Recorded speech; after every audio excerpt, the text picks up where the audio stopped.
You ever just mind your own business during a murderous rampage and suddenly you're attacked by a herd of mad Brahmin killer cows? What is this? 2015 again? Are we bringing back the mad cow disease? Whatever, at least I got free steak out of it. But just as I'm about to move on, boom! A car explodes right next to me. No warning, no context, just pure chaos. And then, just to keep my weird streak going, I run into a group of hunters selling strange meat. Yeah, that's definitely not cow. More cannibals. I swear, why is the wasteland full of people trying to eat people? Whatever. Moving on before they make me find steak. On my journey, I find something remotely normal and entered an abandoned factory. Judging by the posters, this is a Nuka-Cola plant. Great, maybe I can find a quantum and just pretend everything is fine while I'm tripping balls. Except, of course, this place is crawling with security robots. They don't appreciate me being here. Oh well, boom, headshot, boom, headshot, boom, headshot. Look, I don't care if you're an antique. You're shooting at me, so you're gonna be turned into scrap. Down in the basement, things take a turn from corporate dystopia to actual nightmare fuel. Meet the Neuralurks. Creepy, mutated Mirelurks that look like they crawled straight out of my sleep paralysis demon. And guess what? They're everywhere. Boom! Another dead Neuralurk. And another. And yet, the deeper I go, the worse it gets, because I have to wade through water. I do not like going through water when mutant crab monsters are a thing. But, of course... Oh god, it saw me. I take the high ground and start blasting at it before it can reach me. But there's more water, and more Mirelurks, and I'm standing in even more water. I hate this place. Eventually, I stumble into an office and find some poor soul who tried to steal something and failed miserably. He left behind a note called Finding the Formula. Turns out some valuable formula got stolen and taken to a place called Red Rocket. Noted. I'll get to that. Eventually. After killing yet another wave of robots, I decided I'm done with this place and go back to the wasteland. Time to find something less radioactive, maybe? Spoiler alert, I don't find anything less radioactive. Instead, I wander into a subway. Yes, the most radioactive thing in the game. I must enjoy suffering. The place is flooded, dark, and reeks of bad decisions. I hate metros. I always find the worst stuff in here. And of course, another Mirelurk. Oh, and look, another one. And then I hear something. Something big. Something that makes me immediately regret my life choices of coming in here. What's that? What the f*** is that? This is a Mirelurk King. And it's got laser beams coming out of its mouth. That's illegal. Who allowed this? I panic, drop some mimes, and promptly explode myself with it. I then proceed to blame the Mirelurk King, despite the fact that I did this to myself. Naturally, I pull out my gun, and then I shoot it in the face until it stops existing. I don't even get time to recover before something else attacks me. Oh, not you. At this point, I need a new pair of pants. No. Hand therapy. No, that wasn't okay. That was beyond okay. Oh, right. The whole reason I'm in the metro is because Moira sent me here. I need to go to the Arlington Library. Moira and I need to have a fucking word. She needs to stop sending me into death. Thanks, Moira. After more fighting, more Mirelurks, and more regret, I finally emerged in the Mason District. There are rad roaches everywhere. Well, thankfully, they're just rad roaches. Squish, squish, squish, squish. That was satisfying. Then, a super mutant forgets how to use his brain and comes looking for me, and he just stomps around cluelessly while I watch from the shadows laughing. And then, I shoot him in the head. After dealing with that, I finally get to another metro. Because, yep, I still haven't reached the library, and naturally, more enemies, more suffering, more turrets, and more dying. Take two. This time, I snipe all the raiders first. One shot takes out the guy's arm, effective, but kind of excessive. Another shot finishes the job. Then, there's a stupid turret. I dump what feels like an entire armory into it before it finally explodes. One of the guys I killed drops a missile launcher, making this kind of worth it. At last, I stumble out of the metro and up to the Arlington Library. I expected peace. Instead, I find out that the Brotherhood of Steel has taken this place over. Apparently, they're incredibly bad at their job because there are raiders everywhere. And guess whose job it is to now take them down? whatever. More for me to shoot. And I take down another one, and another one, and another one. Oh, hey, a terminal. And it explodes in my face. Ow. Noted, some terminals are traps. I gather the books that they need, deliver them, and then grab the thing that Moira wanted. Job done. Time to get back to the mastermind of all my suffering. Upon returning to Moira, I deliver the archive, and I finish the survival guide that she's been writing. And somehow, I resist the urge to strangle her, which is very unlike me. She hands me the survival book to beta read, and just like that, my mission with Moira is finally complete. Continuing on, I stumble across the Brotherhood of Steel again, specifically something called the Citadel.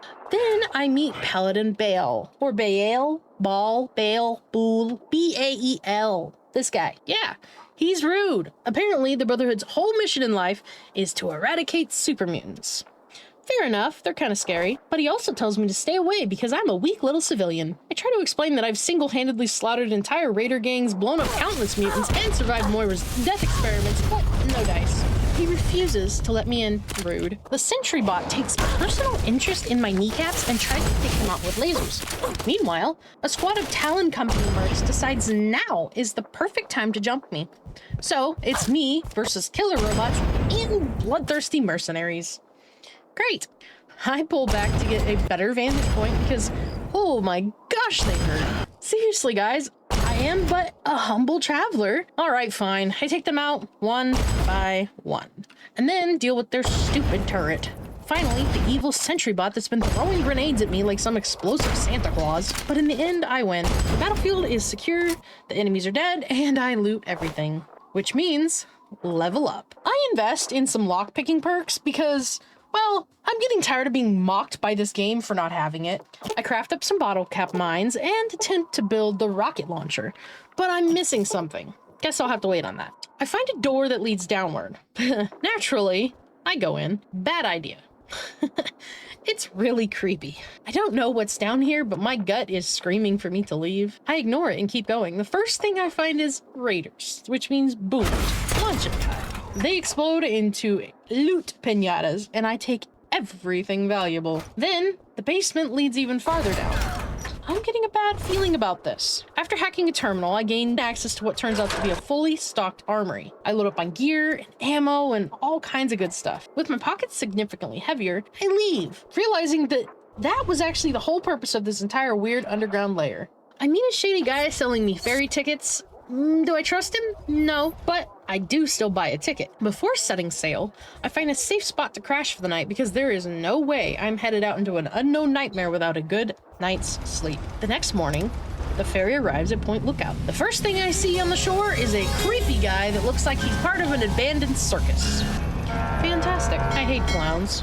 Apparently, there are valuable fruits and treasures here. Well, we'll see about that. For now, I step off the ferry, take a deep breath, and prepare for whatever fresh horror this DLC has in store for me. Making my way up the creepy dock, I enter Pilgrim's Landing, and surprise, surprise, it's abandoned. Well, almost.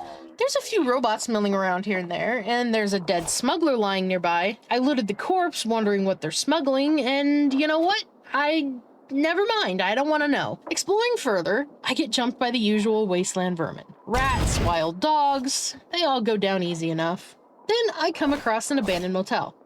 Because of course there's an abandoned motel in this creepy horror show place. It kind of reminds me of the Clown Hotel that's in Nevada, if you guys have ever been there. If not, when you're done with this video, Google Creepy Clown Hotel Nevada. You will be disturbed. I went there, it's creepy. Anyways, inside, I find a dead body and a terminal talking about Dr. Jiang. Then my quest log updates. Apparently I need to investigate a dead Chinese spy. This just got interesting. The terminal mentions something about becoming a spy, and I pick up a contract tape. Another quest, more mysteries. The town feels off. Everyone just vanished. There's no signs of where they went, no bodies in the streets, no, just emptiness. Like, the TVs are still on, the fire's still going, the lights are on. Things just, they're gone. There's skeletons everywhere, but this is weird. I spot a strange puddle with bubbles rising to the surface. Naturally, I shoot at it and immediately set myself on fire. Yeah, I wasn't expecting that. That was dumb. This time I stand back and shoot it, and lo and behold, it explodes. Lesson learned. I find room 1G in the motel. There was clearly a shootout here. One guy is dead in the bathroom, and the other behind a bed. Judging from the massive pile of pre-war money in the suitcase, they must have been fighting over the cash, and neither of them got out alive. Back outside, I stumble upon a wanted poster featuring the Chinese spy that I'm hunting down. Looks like people were supposed to report sightings of them. Then I find a locker containing the spy's password for box 1207. I listen to the voice recording and learn the code. Time to find the bank. Before that, I stumble into a booby-trapped building filled with baby carriages rigged with explosives. That's not creepy at all. After a few well-placed grenades to clear out the death traps, I explore but find nothing, so I left. The next stop is the recruitment center. Like everything else here, it is abandoned. I clear out some pests, find a dead body, and loot a terminal for intel on the spy. It confirms that this Yang person was captured. On to the bank. I use the password on the AI security system, which opens something, but I have no idea what. Oh, and I find a house that was the site of a satanic murder ritual and a serial killer clown mask. Yeah, I think it's time to leave. So I finally leave the houses and I go out into the woods for some reason. Here, I find the famous punga fruits everybody keeps talking about. Now we understand why they're so expensive. You have to be insane, or me, to come out here in the middle of this field in the darkness to get them. Creeping through the darkness, I stumble across a few tents. One of them has an occupant, a woman. She tells me she's looking for some kind of religious relic. Oh, and yes, she is very, very religious. She sends me on the way to go find this relic. Cool. Yeah, not weird at all. Then I spot movement in the distance, a figure lurking in the fog. The closer I get, oh hell no. It's a tracker. One of the swamp people the woman warned me about. I hate him immediately. Just to confirm my suspicions, he tries to axe my head off. Naturally, I shoot him dead. At this point, the whole vibe of this place gives me creepy, deep south horror movie energy. You know, the ones in the backwoods where you want to never stop for gas? Yeah, those. As if the horror checklist wasn't full enough yet, I run into Mirelurk hunters as well. Because apparently these inbred lunatics have pet sea monsters. While exploring, I find a sign.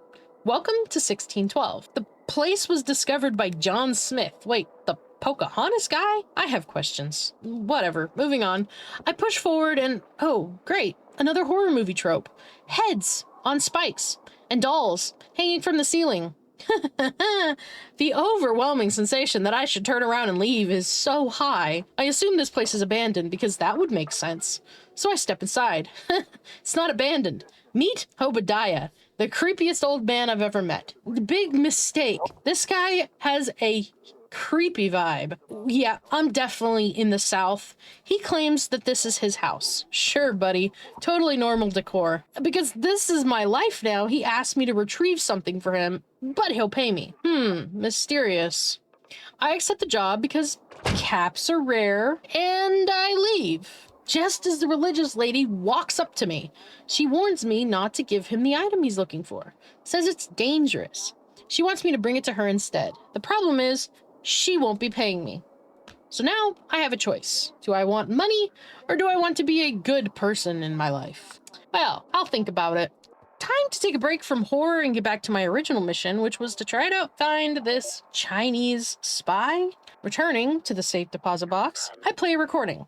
Finally, the damn thing opens, giving me a briefing on the spy mission. Apparently, there's a Chinese submarine lost in American waters, and the spy's job was to destroy it.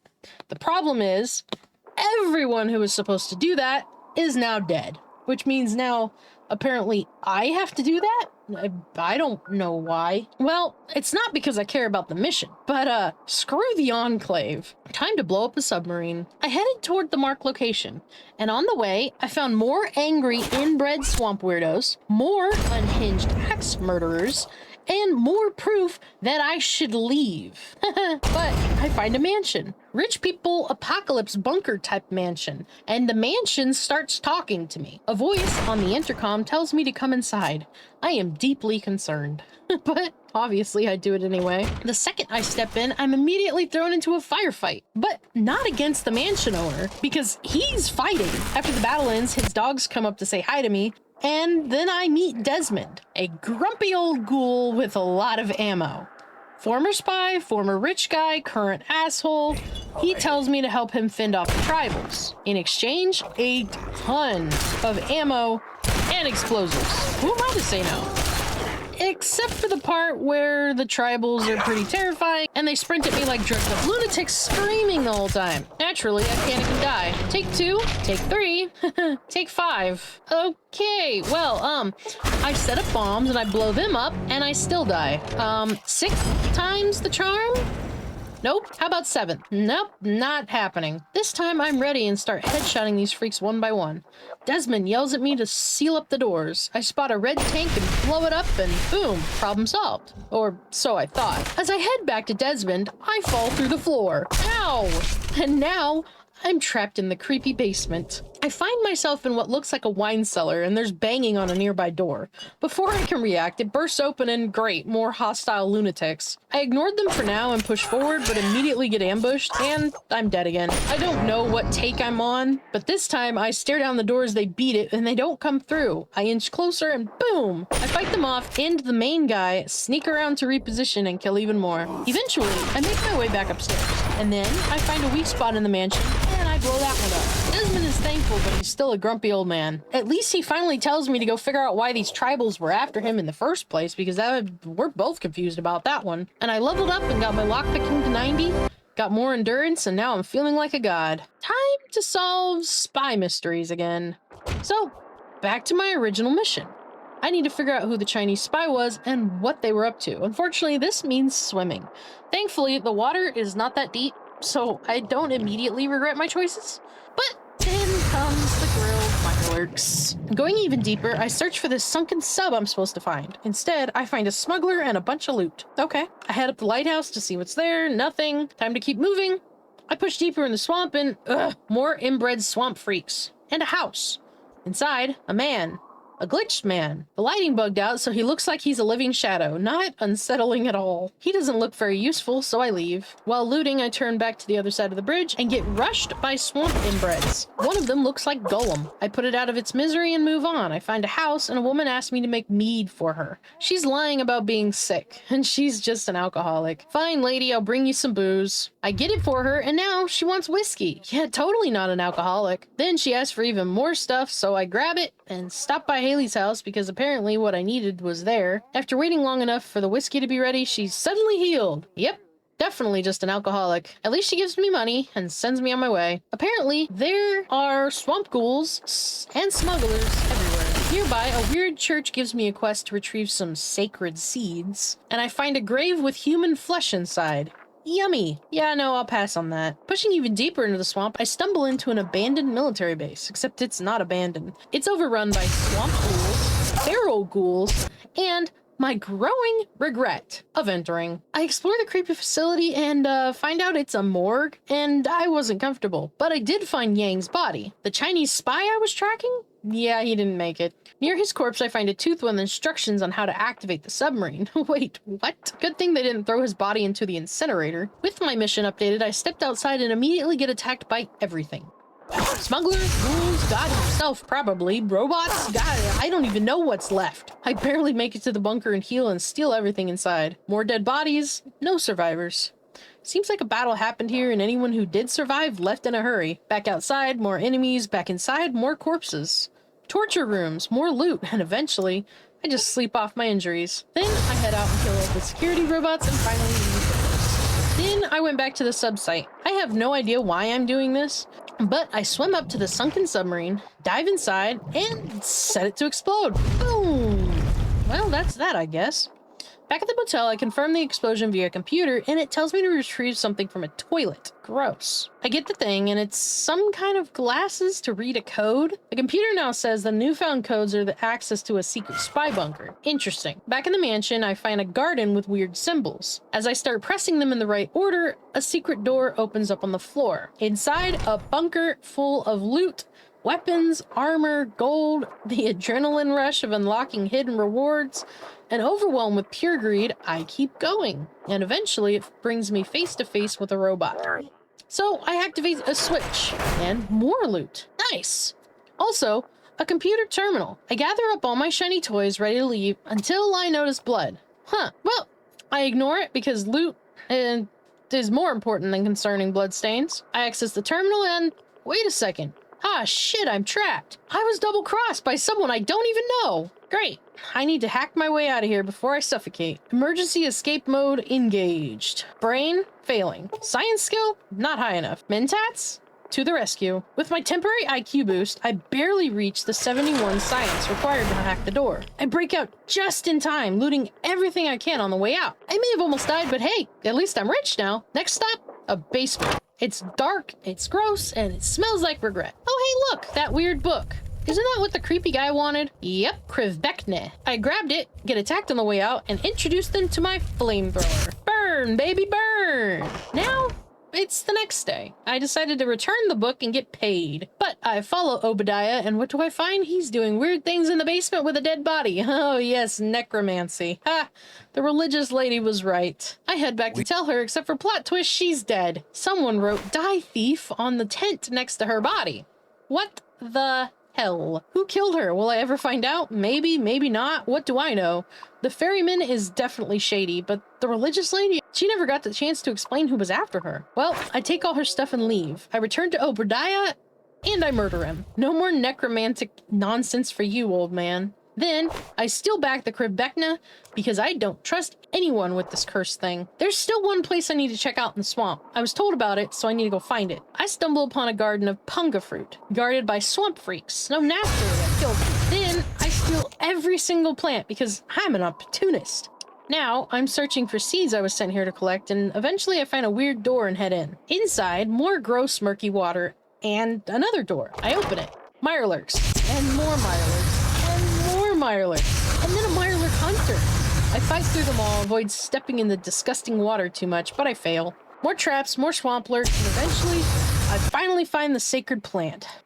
I harvest from the babies first, then grab from the main plant. Then, I black out. Whoa, what? Okay, and then I wake up again. Yeah, no, none of this is normal. Something is not right. I start hearing things, and then bobbleheads. They're everywhere, popping up randomly. What? Why? And then I start hearing crying. A phantom saw appears in front of me, cutting into the ground. Do I run? No. I walk straight towards it, because where are my survival skills? More things explode, bobbleheads start insulting me. Did that one just mention my dead mother? How dare you, bobblehead? The nightmare escalates. The world turns upside down. There are more bobbleheads. There are now floating corpses, pure nightmare fuel, and then the guy I killed earlier is staring at me. Everything explodes, and suddenly I'm back in reality. What the hell just happened? That was the most hardcore acid trip of my life, and I don't even take drugs. Time to find the people who sent me here and demand answers. So, I returned to them, and their response? Welcome to the cult. Excuse me. I barely process it before they accept me into their weird little group and usher me inside their creepy church. There, I met a monk. A weird monk. He tells me during my spiritual journey, I departed my body. Yeah, no kidding. I literally watched corpses float around me while bobbleheads insulted my life choices. Then he informs me I have punga power because apparently eating punga now gives me better stats. Yeah, totally worth the absolute psychological trauma. Thanks. Inside the church, I find them growing punga fruit, but these are different. They're called refined punga. And these, they don't give you rads when you eat them. And then I stumble upon Nadine, who was a missing person when I got here. Her mother asked me to look for her, and here she is. She tells me they took a part of my brain out. They did surgery on my brain. Okay, let me get this straight. They trip balls on swamp fruit, they surgically alter people, and they remove parts of their brain. They took part of my brain? I don't have much to begin with. Can you give it back? I'd be furious, but at this point, I don't even know how to react. Nadine tells me she ran away from home to join these weirdos, but she doesn't want to stay here. So now she's planning to escape. Before she goes, she tells me where to find the cult leader. Oh, you bet I'm gonna find him and get my brain back. But first, I need to check in with Desmond to see what he thinks about this. He's not pleased. I return and he immediately yells at me for coming back without killing whatever he wanted me to kill. Rude, but also classic Desmond.